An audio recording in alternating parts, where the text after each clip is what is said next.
Hello दोस्तों, अनोद academy में आप सभी का स्वागत है। अनोद अकेडमी में दो शानदार सीरीज चल रही है, एक हिंदी साहित्य के इतिहास की सीरीज, एक हिंदी व्याकरण की सीरीज। तो हिंदी साहित्य के इतिहास के सीरीज में की जो सीरीज चल रही, उसमें आज की क्लास में हम लोग भक्ति काल का अध्ययन करेंगे। आदिकाल हिंदी साहित्य के इतिहास को प्रमुख 4 कालों में बांटा गया है। इसमें आदिकाल 1050 से 1350 ईस्वी तक के समय को आदिकाल कहा गया है। आदिकाल में जो प्रमुख काव्य धाराएं, जो प्रमुख काव्य पढ़ने थे, वो रासो साहित्य, जैन साहित्य, सिद्ध साहित्य, नाथ साहित्य और लौकिक साहित्य का आदिकाल के अंतर्गत अध्ययन किया जाता है। इन सभी प्रकार की काव्य धाराओं का हमने अलग से सेपरेट वीडियो अनोद अकेडमी में डाल दिया गया है, चैनल पे उपलब्ध है। आप उन वीडियो को जरूर देखें, फिर भक्ति काल आपको अच्छी प्रकार से समझ में आ जाएगा। भक्ति काल 13 का समय जो है 1350 से 1650 ईस्वी के समय को हम लोग भक्ति काल कहते हैं, और रीति काल 1650 से 1850 ईस्वी में, आधुनिक काल 1850 से अब तक में। तो दोस्तों, आज की क्लास में हम लोग भक्ति काल का अध्ययन करेंगे और भक्ति काल के विभिन्न पहलू, जितने भी एस्पेक्ट हैं, वो बिल्कुल बहुत ही शानदार तरीके से आपको हम समझाएंगे। ऐसे कॉन्सेप्ट भी आपको बताएंगे जिनको आप एक बार समझ लिया तो भक्ति काल से कोई भी प्रश्न नहीं छूटेगा। इसलिए वीडियो के अंत तक बने रहिएगा और वीडियो को लाइक करिए, चैनल को सब्सक्राइब करिए। और भक्ति भगवान की पूजा होती है, इसलिए घंटी बजाना नहीं भूलना है। तो आइए दोस्तों, आज की क्लास में हम लोग भक्ति काल का अध्ययन करते हैं। भक्ति काल को समझने से पहले भक्ति काल की राजनैतिक परिस्थितियाँ क्या थी, भक्ति काल की सामाजिक परिस्थितियाँ क्या थी और भक्ति काल की धार्मिक परिस्थितियाँ क्या थी, इसको समझे जाने की आवश्यकता है। राजनैतिक परिस्थितियाँ भक्ति काल की जो परिस्थितियाँ, उस समय तुगलक वंश का शासन था। 1650 से 1350 से 1650 की स्थितियाँ जो हमने भक्ति काल माना है 1350 से 1650 ईस्वी में। 1350 से 1650, 1350 ईस्वी से 1650 ईस्वी के काल को हम लोग भक्ति काल कहते हैं। इस दौरान राजनीतिक परिस्थितियाँ क्या हैं? राजनीतिक परिस्थितियाँ ये हैं कि 1651 में दिल्ली के शासन में फिरोज शाह तुगलक शासक थे, जो 1351 से 1388 तक रहे। इसके बाद उनके उत्तराधिकारी रहे, लेकिन कमज़ोर रहे। इसके बाद सैयद वंश आता है। 1414 ईस्वी से 1451 ईस्वी तक सैयद वंश शासन करता है। लोधी वंश आता है। लोधी वंश में 1451 से 1526 ईस्वी तक दिल्ली पे शासक हुए। और लोधी वंश में अंतिम जो शासक, पहला शासक बहलोल लोधी, फिर सिकंदर लोधी, और फिर इसके बाद लास्ट जो शासक था वो था इब्राहिम लोधी। तो इब्राहिम लोधी और बाबर के साथ पानीपत के प्रथम युद्ध हुआ, जिसमें बाबर विजयी रहे और इब्राहिम लोधी पराजित रहे। इसके परिणाम स्वरूप भारत में मुगल वंश की स्थापना हुई। मुगल वंश का पहला शासक बाबर हुआ। बाबर 1525 से 1530 तक दिल्ली का सुल्तान रहा। इसके बाद बाबर के बेटे हुमायूं 1530 से 1556 ईस्वी तक दिल्ली के सुल्तान रहे। इसी दौरान 1540 और 45 में शेरशाह सूरी बहुत ही प्रसिद्ध और बहुत ही महान शासक रहे। और बाबर के बारे में सबसे बड़ी एक विशेषता है कि बाबर बहुत अच्छा एक कवि भी था।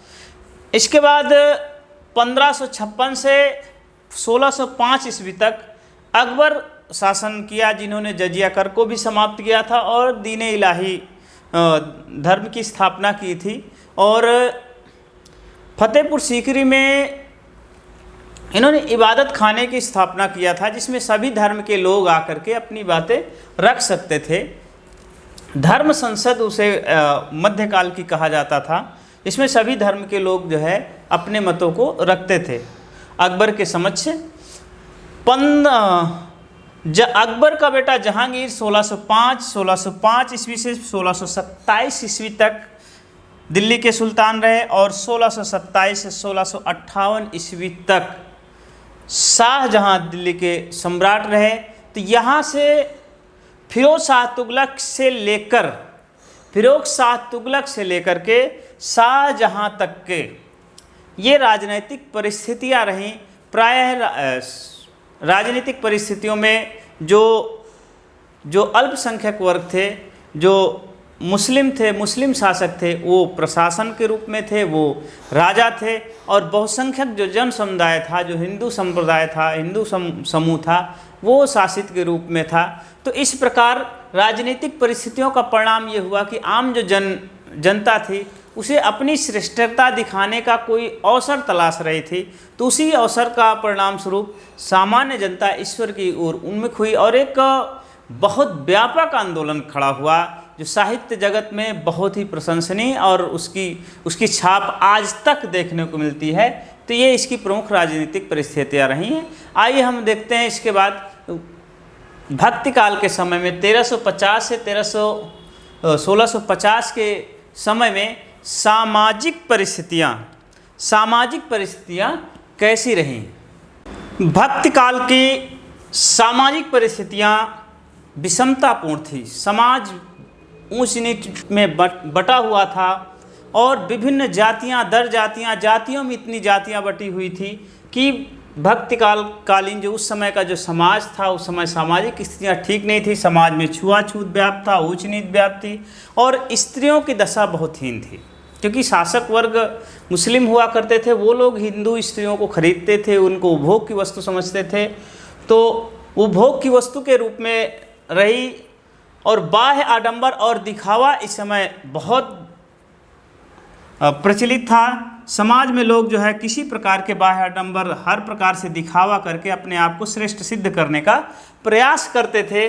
और उस समय जो परिवार की दशा थी वो संयुक्त परिवार प्रथा थी। एक ही परिवार में कई सदस्य लोग रहते थे और परिवार का मुखिया उस परिवार को लीड करता था। तो इस प्रकार सामाजिक स्थितियाँ यदि देखा जाए तो उस समय की सामाजिक स्थितियाँ ज़्यादा ठीक नहीं थी। विषमताएँ थी, विभेद था, ऊंच नीच था, भेदभाव था, छुआछूत थी और स्त्रियों की दशा काफ़ी दयनीय और शोचनीय रही। भक्ति काल की धार्मिक परिस्थितियों के अंतर्गत बौद्ध धर्म, जैन धर्म, वैष्णव और शैव तथा सूफी मत का प्रधान रहा। बौद्धों से ही आगे चल के वज्रयानियों जिसे सिद्ध साहित्य सिद्ध बोलते थे और नाथ पंथ का विकास देखने को मिलता है। जैन धर्म का विकास भी पर्याप्त देखने को मिलता है। वैष्णव धर्म, शैव धर्म का पुनरुत्थान होता है।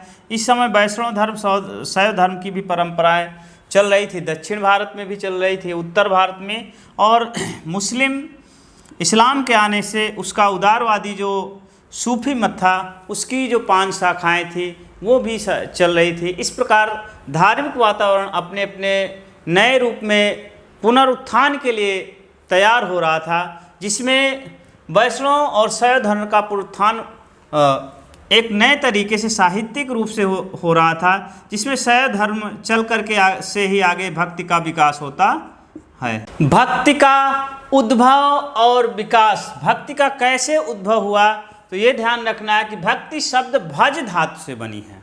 भक्ति शब्द संस्कृत के भज धातु से बनी है, जिसका मतलब होता है किसी को भजना या नमन करना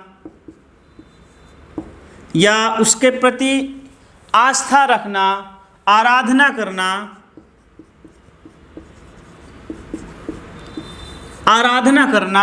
या किसी में आस्था रखना, उसके प्रति समर्पण करना, उसका गान करना, भज धातु का ये अर्थ होता है। भक्ति शब्द का सर्वप्रथम आधुनिक संदर्भ में प्रयोग जो एक पाश्चात्य विद्वान थे जिसका नाम है मोनियर विलियम्स, उन्होंने सर्वप्रथम प्रयोग किया भक्ति शब्द का, इसलिए पेपर्स में आए कि पहली बार भक्ति शब्द का प्रयोग किसने किया, तो मोनियर विलियम्स ने किया। यदि भारतीय परंपरा में ये पूछा जाए कि भक्ति का सर्वप्रथम उल्लेख कहाँ मिलता है, तो भारतीय जो परंपरा है, हमारी वैदिक संस्कृति है, वेद है, वेदों में ब्राह्मण ग्रंथ है, ब्राह्मण ग्रंथों के बाद उपनिषद हैं। तो उपनिषद जो है, उपनिषदों में एक उपनिषद है श्वेतर उपनिषद। श्वेतर उपनिषद में भक्ति का सर्वप्रथम उल्लेख मिलता है। भक्ति के उदय के संदर्भ में कुछ विद्वानों का मत है, वो इस प्रकार है कि पराजित मनोवृत्ति का परिणाम है भक्ति का उदय, अर्थात मुस्लिम शासक हुए, मुसलमानों का आगमन हुआ, इस प्रकार हिंदू जनता पराजित हुई और पराजित होकर के, निराश होकर के वो ईश्वर की शरण में जाना तय किया। इस आधार पर रामचंद्र शुक्ल का मत है कि चूँकि इस्लाम के आगमन के बाद हिंदू समाज पराजित महसूस कर रहा था, अपने आप को हताश महसूस कर रहा था, निराश महसूस कर रहा था, उसका परिणाम वो उसके प्रति फलस्वरूप वो है ईश्वर की शरण में पहुंच गया, ईश्वर के शरण में गया, उसकी आराधना, उसकी पूजा, उसकी वंदना में व्यस्त हुआ, उसी से भक्ति का विकास हुआ, ऐसा मानना है रामचंद्र शुक्ल का। जॉर्ज गैरिसन ने कहा कि ये भक्ति जो है ईसाई धर्म का प्रभाव है। ईसाई भावावेश जो ईसाई धर्म में मिलता है, उसी का प्रभाव भक्ति काल में पड़ता है। जो भक्ति का प्रभाव भक्ति साहित्य के उदय में पड़ता है, जो ईसाई का प्रभाव, तो भक्ति के उदय में जॉर्ज गैरिसन का मतलब है कि भक्ति ईसाई धर्म के कारण उत्पन्न हुई। ये मत अप्रासंगिक है, ऐसा नहीं कहना तार्किक नहीं है। और पंडित आचार्य हजारी प्रसाद द्विवेदी का कहना यह है कि भारतीय चिंतन धारा का स्वाभाविक विकास है, ना तो इस्लाम की वजह से भक्ति का उदय हुआ, ना ईसाई धर्म की वजह से भक्ति का उदय हुआ, वो एक क्रमिक चिंतन का परिणाम है। हमारे वेदों और उपनिषदों में भक्ति की अवधारणा हुई और वो भक्ति धीरे धीरे विकसित होते होते नाथों में, सिद्धों में, जैनों में होते हुए और परिणाम स्वरूप उसका भक्ति के रूप में विकास हुआ, ऐसा मानना है हजारी प्रसाद द्विवेदी जी का। यह मत काफ़ी प्रासंगिक है। भक्ति के उदय के संदर्भ में सर्वमान्य मत जो है वो ये है कि भक्ति का उदय दक्षिण भारत में हुआ, द्रविड़ प्रांत में हुआ, तमिलनाडु में हुआ। वहाँ दो प्रकार के संप्रदाय, दो प्रकार के जो संत थे, भक्त थे। अलवार भक्त थे, अलवार भक्तों की संख्या 12 थी, ये वैष्णव थे।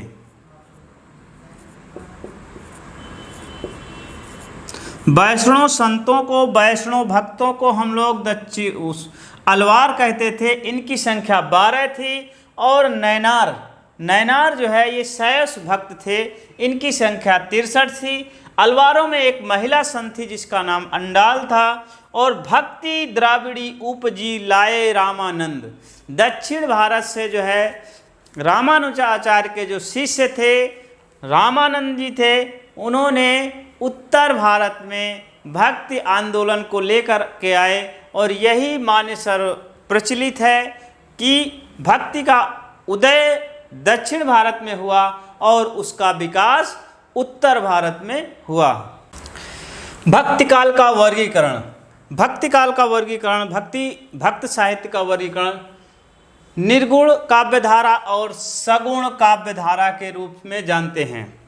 जो काव्यधारा ईश्वर को निराकार मान करके ईश्वर को का कोई रूप, कोई आकार नहीं मानती है और उस निराकार परमात्मा की आराधना करती है, उसको आधार पर मान करके जो साहित्य लिखा गया उसे निर्गुण काव्यधारा कहते हैं। मतलब ईश्वर का कोई गुण होता ही नहीं, इसलिए इसको निर्गुण काव्य धारा कहते हैं। निर्गुण काव्य धारा के भी दो भेद होते हैं। ज्ञानाश्रयी काव्य धारा, जिसे संत काव्य धारा भी कहते हैं, संत काव्य धारा भी कहते हैं। संतों ने ज्ञान को आधार पर मान करके जो संत काव्य धारा हुई, जिसके प्रमुख नानक, दादू, कबीर, रैदास, नामदेव और बहुत से ढेर सारे सभी संतों का संत काव्य धारा में अध्ययन किया जाएगा। प्रेमाश्रयी काव्य धारा, प्रेमाश्रयी काव्य धारा में प्रेम तत्व की प्रधानता है, इसलिए इसमें प्रेमाश्रयी काव्य धारा कहा गया है। और अंतिम परिणति प्रेम के माध्यम से उस निराकार ईश्वर के प्रति जो प्रेम व्यक्त किया गया है। इस काव्य धारा में प्रमुख रूप से मुल्ला दाऊद, कुतुबन, मंझन और प्रधान जो कवि हैं जायसी, शेख नबी और अन्य बहुत से प्रेमाश्रयी काव्य धारा के अंतर्गत कवि आते हैं। संत का भक्ति काल की दूसरी जो काव्य धारा, जिसे सगुण काव्य धारा कहते हैं।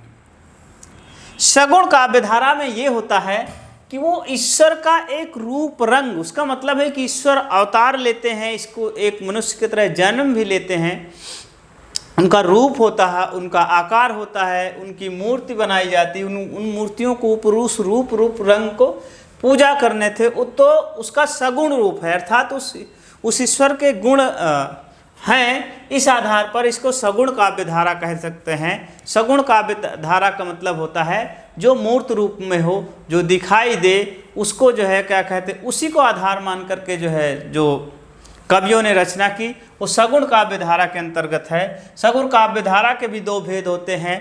रामाश्रयी, जो राम को आश्रय मानकर, राम को आराध्य मानकर, राम को श्रेष्ठ मानकर राम की पूजा अर्चना वंदना की गई है, उसमें रामाश्रयी काव्य धारा के अंतर्गत है, जिसमें रामानंद, अग्रदास, ईश्वरदास, तुलसीदास प्रमुख हैं। विशेष रूप से तुलसीदास बहुत इंपॉर्टेंट है, इसका अध्ययन अलग से भी किया जाएगा। तो रामाश्रयी काव्य धारा के अंतर्गत राम को आधार मानकर, राम को इष्ट मानकर, राम को ईश्वर मान करके उस पे जो काव्य रचा गया है वो रामाश्रयी काव्य धारा रही। और कृष्ण आश्रयी काव्य धारा वो है जो कृष्ण को आधार मानकर, कृष्ण को आराध्य मान करके जो काव्य धारा लिखी गई, जो काव्य रचा गया, वो कृष्णाश्रयी काव्य धारा के नाम से प्रसिद्ध है, जिसमें सूरदास, नंददास, मीराबाई, कुंभनदास और भी बहुत कृष्ण भक्त कवि देखने को मिलते हैं। दोस्तों, आज की क्लास में हम लोग यहीं तक। नेक्स्ट क्लास में हम ये विभिन्न प्रकार की जो काव्य धाराएं हैं, रामाश्रयी काव्य धारा, कृष्ण काव्य धारा, ज्ञानाश्रयी काव्य धारा, प्रेमाश्रयी काव्य धारा, इन हर काव्य धारा का हम लोग विशेष अध्ययन करेंगे। और सभी कवि, जैसे मान लीजिए संत काव्य धारा है, तो संत काव्य धारा के एक एक कवि का, उनकी रचनाएं क्या है, उनके संदर्भ प्रसिद्ध उक्तियां क्या हैं, उनसे बनने वाले प्रश्न क्या हैं, तो इन सबका अलग अलग एक एक वीडियो में आपको अध्ययन कराया जाएगा। आज की क्लास यहीं तक। यदि आपको वीडियो बहुत अच्छा लगा हो, पसंद किया हो, तो वीडियो को लाइक करें, शेयर करें और बेल आइकन दबाना ना भूलें। आप सब्सक्राइब कर लेते हो लेकिन बेल आइकन नहीं दबाते हो, घंटी नहीं दबाते हो, इस वजह से नए वीडियो के जो नोटिफिकेशन है आप तक नहीं पहुंच पाते हैं। तो सभी लोग ध्यान दें कि बेल आइकन ज़रूर दबा लें, इसलिए क्योंकि नया वीडियो आपको जो ही अपलोड किया जाएगा तो ये आपको नोटिफिकेशन आपके पास पहुंच जाएगा और आप उस वीडियो को अच्छी प्रकार से देख लेंगे और समझ लेंगे। तो वीडियो देखने के लिए बहुत बहुत धन्यवाद। जय हिंद, जय भारत।